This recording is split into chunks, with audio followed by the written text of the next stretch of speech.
भगवान शिव पार्वती के सुखी दाम्पत्य जीवन की 10 बातें। आदर्श दाम्पत्य जीवन की बात हो तो भगवान शंकर और भगवान राम को सर्वोच्च उदाहरण के रूप में प्रस्तुत किया जाता है। भगवान शिव और पार्वती के बीच का संपूर्ण जीवन मानव समाज को प्रेरणा देता रहेगा। इस बात के लिए कि दाम्पत्य जीवन हो तो शिव और पार्वती की तरह का हो। आओ जानते हैं सुखी दाम्पत्य जीवन की 10 खास बातें। एक दूसरे से प्रेम। राजा दक्ष प्रजापति की पुत्री दक्षा या दाक्षिणी को कैलाश पर रहने वाले बैरागी शिव से प्रेम हो गया तो उन्होंने उनसे विवाह कर लिया, लेकिन पिता को यह मंजूर नहीं था। पिता ने जब एक बार उनके पति का अपमान किया तो अपने पति का अपमान सह नहीं पाए और उन्होंने पिता के ही यज्ञ में कूदकर खुद को भस्म कर लिया। ये सुनकर भगवान शिव को अपार दुख और क्रोध उत्पन्न हुआ। उन्होंने वीरभद्र को भेजकर राजा दक्ष के यहाँ विध्वंस मचा दिया। वीरभद्र ने दक्ष की गर्दन उतारकर शिव के समक्ष रख दी।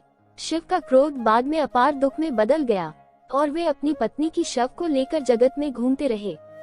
जहाँ जहाँ माता सती के अंग या आभूषण गिरे वहाँ वहाँ शक्तिपीठ स्थापित हो गए। इसके बाद शिवजी अनंत काल के लिए समाधि में लीन हो गए। 2. विधिवत विवाह।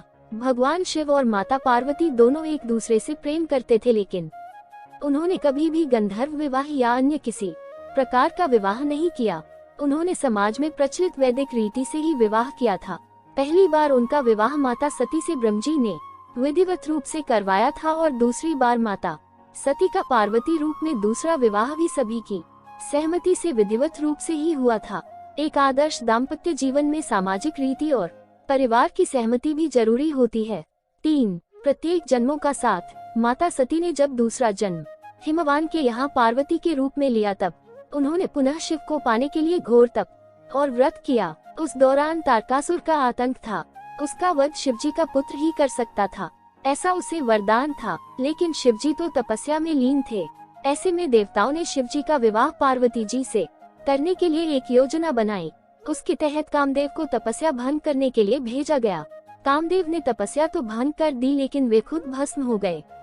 बाद में शिवजी ने पार्वती जी से विवाह किया। इस विवाह में शिवजी बारात लेकर पार्वती जी के यहाँ पहुँचे। इस कथा का रोचक वर्णन पुराणों में मिलेगा। शिव को विश्वास था कि पार्वती के रूप में सती लौटेगी, तो पार्वती ने भी शिव को पाने के लिए तपस्या के रूप में समर्पण का एक आदर्श उदाहरण प्रस्तुत किया। 4. एक पत्नी व्रत। भगवान शिव और पार्वती ने एक दूसरे के अलावा अन्य किसी को भी अपना जीवन साथी कभी नहीं बनाया। शिव की पहली पत्नी सती ने ही अगले जन्म में पार्वती के रूप में जन्म लिया और वही उमा उर्मी काली कही गई है। बात चाहे सृष्टि निर्माण और उसके संचालन की हो या परिवार की गाड़ी हाँकने की, पुरुष और प्रकृति का समान रूप से योगदान देना जरूरी है। 5. आदर्श गृहस्थ जीवन। सांसारिक दृष्टि से शिव पार्वती व शिव परिवार गृहस्थ जीवन का आदर्श है। पति पत्नी के संबंधों में प्रेम, समर्पण और घनिष्ठता का श्रेष्ठ उदाहरण प्रस्तुत करके उन्होंने अपनी संतानों को भी आदर्श बनाया और एक संपूर्ण पारिवारिक जीवन और उसके उत्तरदायित्व का निर्वाह किया। 6. पत्नी को भी दिया ब्रह्मज्ञान। भगवान शिव ने जब ब्रह्मज्ञान प्राप्त किया था तो उन्होंने अपनी पत्नी माता पार्वती को भी इस ज्ञान को किस तरह से प्राप्त किया जाए ये बताया था। अमरनाथ की गुफा में उन्होंने माता पार्वती को अमर ज्ञान दिया था ताकि माता पार्वती भी जन्म मरण के चक्र से छूटकर सदा के लिए उनकी ही अर्धांगिनी बनकर रहे। 7. एक दूसरे के प्रति सम्मान। वैवाहिक जीवन में आपसी सामंजस्य, प्रेम के अलावा एक दूसरे के प्रति सम्मान की भावना जरूरी है, नहीं है तो गृहस्थ जीवन में कलह रहता है। शिव के मन में माता पार्वती और पार्वती के मन में शिव के प्रति जो अगाध प्रेम और सम्मान की भावना है वह पूजनीय है। इससे प्रत्येक दंपति को सीख मिलती है। इसके कई उदाहरण पुराणों में है कि माता पार्वती ने शिव के सम्मान के लिए सब कुछ न्यौछावर कर दिया तो शिव ने भी माता पार्वती के प्रेम और सम्मान में सब कुछ किया। यदि दाम्पत्य जीवन में कोई पति पत्नी एक दूसरे का सम्मान नहीं करते हैं और उनके सम्मान की रक्षा नहीं करते हैं तो वह दाम्पत्य जीवन आगे चलकर असफल हो जाता है। 8. योगी बना गृहस्थ। भगवान शिव महान योगी थे और वे हमेशा ही समाधि और ध्यान में ही लीन रहते थे, लेकिन माता पार्वती का ये तब वह प्रेम ही था कि योगी बना एक गृहस्थ। गृहस्थ का योगी होना जरूरी है, तभी वह एक सफल दाम्पत्य जीवन का निर्वाह कर सकता है। भगवान शिव के साथ उल्टी गंगा बही।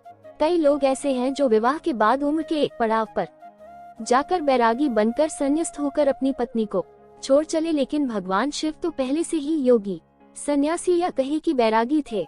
ये तो माता पार्वती का तप ही था जो योगी गृहस्थ बन गए। कहना तो यह चाहिए कि माता पार्वती भी तो जोगन थी। पत्नी के साथ यदि 7 जन्म के फेरे लिए हैं तो फिर कैसे इसी जन्म में संन्यास के लिए छोड़कर चले जाएं? भगवान शंकर ने ये सबसे बड़ा उदाहरण प्रस्तुत किया था। 9. त्याग की प्रतिमूर्ति। शिव और पार्वती जिस तरह एक दूसरे के प्रति निष्ठावान और त्यागी है, उसी तरह की निष्ठा और त्याग को सीता और राम ने भी अपनाया था। पार्वती का शिव में हो जाना या शिव का पार्वती में ही लोप हो जाने के इसी प्रेम के चलते उन्हें अर्धनारीश्वर भी कहा जाता है। 10. सदा साथ ही रहना और बातें शेयर करना। पुराणकार कहते हैं एक महिला को अपने पिता, भाई, पति, पुत्र और पुत्री के घर में ही रात रुकना चाहिए। अन्य कहीं भी यदि रात रुकने का अवसर हो तो साथ में पिता, भाई, पुत्र, पुत्री या पति का होना जरूरी है। ये तो एक आम मनुष्य की बात है, लेकिन माता पार्वती और शिव को अर्धनारीश्वर है, उनका साथ तो सदा से ही सदैव है और रहेगा। हमने ये भी पढ़ा कि भगवान शिव हमेशा ही माता पार्वती के प्रश्नों के उत्तर देते हैं और उन्हें किसी न किसी की कथा सुनाकर अपना रहस्य बताते रहते हैं। इसी तरह माता पार्वती भी शिव को अपना रहस्य बताती रहती हैं। कहानी आपको कैसी लगी कमेंट करके जरूर बताएं।